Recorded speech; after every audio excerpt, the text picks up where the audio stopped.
कबीर परमात्मा वो सुख सागर है जो दुख नहीं दे सकते, क्योंकि उसको मालूम है सभी आत्मा मेरी है, किसने श्राप दूं और किसने ना दूं।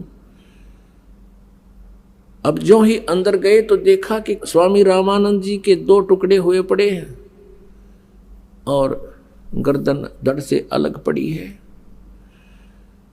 सभी उपस्थित आश्रम के भक्त कहने लगे कबीर जी को कि भगवान के आज सिकंदर लोधी ने अपने गुरुदेव की हत्या कर दी। सिकंदर थोड़ा पीछे रह गया था, परमात्मा शीघ्र अंदर आ गए थे। परमात्मा कहने लगे रे आपको इतना भी ज्ञान नहीं, संत कभी मरते हैं। कहते देही को सतगुरु कहिए सब धुंधर ज्ञान, और 4 दाग आवे नहीं उसको सतगुरु जाने। ये देही सतगुरु नहीं, इसके अंदर जो आत्मा है उसमें जितनी भक्ति कर ली वो आत्मा 4 दाग में नहीं आती। उनको ज्ञान आधार से संतुष्ट किया। इतने में सिकंदर लोधी फिर आ गया, वह सारे फेरे से उकड़ गए। यो फिर आ गया भाई कसाई, ये तो फिर गड़बड़ करेगा। अब सिकंदर लोधी वहां खड़े हुए देख रहे हैं। परमेश्वर कबीर जी ने दंडवत प्रणाम किया अपने गुरुदेव के चरणों की तरफ, जहां पर धड़ पड़ा था और गर्दन थोड़ी दूर पड़ी थी, और फिर उठ करके उनके चरणों को स्पर्श किया कि हे गुरुदेव आरती का समय हो गया, उठियो गुरुदेव, भगत समाज आपका इंतजार कर रहा है। इतना ही कहा था कि उसी समय वो गर्दन उठ गए, वो शीश उठ गए और उसकी धड़ के ऊपर चिपक गया, और रामानंद जी एकदम बैठे हो गए। और सामने क्या देखा, फिर सिकंदर लोधी खड़ा देखा तो फिर कड़वी कड़वी आंख करी। तो परमात्मा कहने लगे हे भगवान, हे परमात्मा, हे गुरुदेव, ये आपके बच्चे खड़े हैं। फिर वो थोड़ा सा माइंड ध्यान इधर हो गया, और फिर क्या देखा उसने रामानंद जी ने कि उसके शरीर से आधे हिस्से से तो खून बह रहा था, रक्त, और आधे से दूध निकला हुआ पड़ा हुआ था जमीन पर। अब रामानंद जी आश्चर्यचकित रह गए कि अभी दूध कैसे आ गया मेरे शरीर में, खून तो चलो रक्त की तो मान लें बात। तब कबीर जी से पूछा कि हे भगवान, ये मेरे शरीर से आधा रक्त और आधा ये दूध कैसे निकला। अब कबीर साहब कहने लगे आप तो जानी जान हो, मुझे तो महिमा दे रहे हो, आपको सब पता है, जैसे गुरु जी से जो व्यवहार किया जाता है, और जानी जान तो आप पे थे। हुए कहने लगे पर भगवान आप जी ने मुझ दास को उपदेश देने के बाद छुआछूत हिंदू समाज की तो बंद कर दी थी। आप सभी हिंदुओं को, चाहे वो किसी जाति का है, सबको नाम देते हो, सबसे प्यार करते हो, लेकिन अभी आप मुसलमानों से नफरत करते हो। हे प्रभु, भगवान के दरबार में कोई जाति मजहब नहीं है, कोई मजहब या जाति बुरा नहीं, इंसान बुरे हो सकते हैं, उनको हम ठीक करने के लिए आए हैं, उनकी बुराई छुटवाएंगे। आप अभी तक मुसलमानों से नफरत करते हो, आप मुक्ति प्राप्त नहीं कर सकोगे। रामानंद जी के हृदय में जो एकदम ऐसा कुठारघात हुआ, इतना एकदम जख्म हो गया इस बात का कि मैंने तो जीवन ही मोक्ष के लिए लगा रखा है और मेरा मोक्ष नहीं होगा, मैं मुसलमानों से नफरत करता हूँ। उसी समय खड़े हो गए और खड़ा होकर सिकंदर लोधी को सीने से लगा लिया रामानंद ब्राह्मण ने, और कहा बेटा मैं तो घना नीच आदमी हूँ, पहले भी मैं एक ब्राह्मण के अतिरिक्त किसी को मैं अच्छा नहीं मानता था, और अभी भी मेरे अंदर ये दोष था कि मुसलमानों से नफरत करता था। आज मेरी ये सारा भ्रम निवारण हो गया, बेटा मेरे से गलती होगी, मुझे माफ़ कर दी। सिकंदर लोधी ने भी चरण पकड़ दिए, स्वामी जी मैं पापी आत्मा हूँ और मैंने बगैर सोचे समझे ऐसे महापुरुष की हत्या कर दी, मैं महादुष्ट इंसान हूँ। आज मेरा सौभाग्य है कि आज मुझे कबीर परमेश्वर के दर्शन हो गए, मेरी आँखों के सामने ये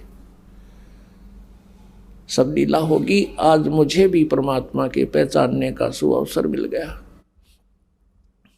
उस दिन के बाद रामानंद जी किसी भी मजहब धर्म या किसी भी व्यक्ति से कोई नफरत नहीं करने लगा।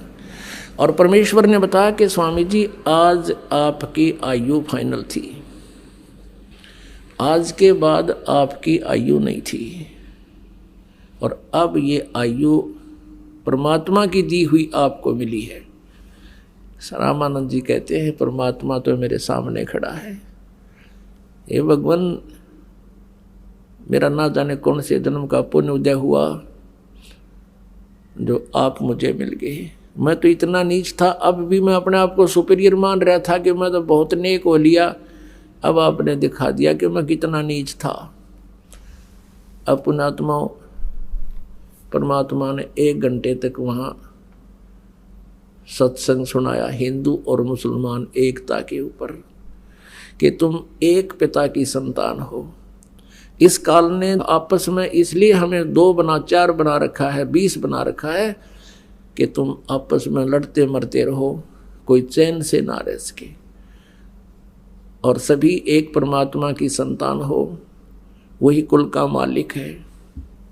अब सिकंदर लोधी ने सोचा कि इस महापुरुष को कबीर जी को दिल्ली ले चलता हूँ, और वहाँ हिंदू और मुसलमानों का आपस में बहुत ज़्यादा मनमुटाव है, और इस महापुरुष के उपदेश से वो ठीक हो जाएंगे, एकम एक हो जाएंगे, मेरा आधा सिर दर्द खत्म हो जाएगा, क्योंकि राजा को तो अपने राज्य की चिंता होती है। तो प्रार्थना की कि प्रभु आप दिल्ली चलिए मेरे साथ, और वहाँ भी उपदेश दीजिए, वहाँ बहुत बुरा हाल हो रहा, आपस में हिंदू और मुसलमानों के झगड़े होते हैं। परमेश्वर ने कहा भी हम ऐसे किसी के साथ नहीं चला करते, जो हमारा शागिर्द हो जाता है, शेष हो जाता है तो हम चलते हैं, अन्यथा हम किसी से बात नहीं करते हैं, हम उनके साथ नहीं जाते हैं। सिकंदर लोधी ने कहा भगवान आपका दिया जीवन है, मैं आपका शिष्य बनना चाहता हूँ। परमेश्वर ने कहा कि मांस नहीं खावेगा, और तेरे पूरे प्रदेश में तेरे राज्य में कोई जीव हिंसा नहीं होनी चाहिए, और प्रतिबंध लगा दे कोई मांस नहीं खाएगा, जीव हिंसा नहीं करेगा, कोई शिकार नहीं करेगा। अब सिकंदर लोधी ने कहा प्रभु आपका दास तो हाजिर है, जो कहोगे वो करूँगा, लेकिन ये प्रतिबंध मेरा चलेगा नहीं, मैं लगा अवश्य दूंगा, मेरी कोई नहीं मानेगा,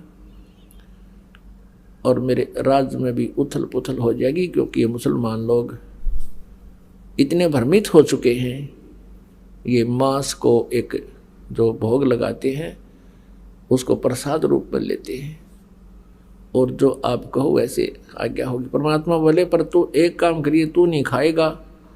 बोला जी मैं नहीं खाऊंगा मांस, आज के बाद टच भी नहीं करूँगा, और 2 साधना आप बताओगे मैं वैसे ही करूँगा, और मरता क्या नहीं करता। तो परमात्मा कहा ठीक है मैं चल लूँगा तेरे साथ। उधर से सिकंदर लोधी का जो गुरु था शेख तकी, वो रेस्ट हाउस में ही रह गया था, और सिकंदर लोधी के साथ वो रामानंद जी के आश्रम में इसलिए नहीं गया था कि मैं इन हिंदू काफरों के मंदिरों में नहीं जाता, इनके आश्रमों में मैं नहीं जाता, क्योंकि मैं श्रेष्ठ हूँ। और यह श्रेष्ठ वाली बीमारी जीवन मारे, यह श्रेष्ठ तो एक ही है, उत्तम पुरुष है तू अन्य, वो श्रेष्ठ तो वो परमात्मा ही है, बाकी अपने आप में श्रेष्ठ का है वो उसकी भूल निरी है, वो बहुत भूल में है, गलती में है। अब शेख तकी रेस्ट हाउस में रह गया था काशी में, फिर वापस आ गए सारे, सिकंदर लोधी भी, वीर सिंह और साथ में कबीर परमेश्वर, आगे बैठा वो दूसरा पीर। तो सिकंदर लोधी ने अपने धार्मिक पीर पहले वाले गुरु से कहा कि शेख तकी आज मेरी खुशी का ठिकाना नहीं, मेरा रोग दूर हो गया, ये अल्लाह आए हैं, ये खुद परमात्मा उतरे हैं। अब कहते हैं ना एक वजीर और फकीर और ये पीर, ये 2 इकट्ठे हुए ना लड़े ना। अब शेख तकी के तो आग सी लगी अंदर ही अंदर के अब ये सिकंदर लोधी इस दूसरे पीर को दूसरे गुरु को महत्व देगा और तेरी महिमा कम होगी, तेरी रोजी रोटी कम होगी। राग द्वेष ईर्षा मान बढ़ाई, कहते हैं राज तजना सहज है सहज त्रिया का ने, और मान बढ़ाई ईर्षा दुर्लभ तजना ये।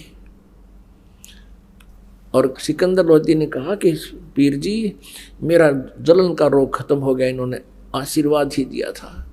और एक और चमत्कार दिखाऊं कि मैंने ऐसे ऐसे स्वामी रामानंद जी ने मेरे बारे में ऊट पटांग बातें कही थी, मुसलमानों को गलत बताया था, मैंने उसकी गर्दन काट दी और इस अल्लाह ने, इस खुदा ने मेरे सामने जीवित कर दिया।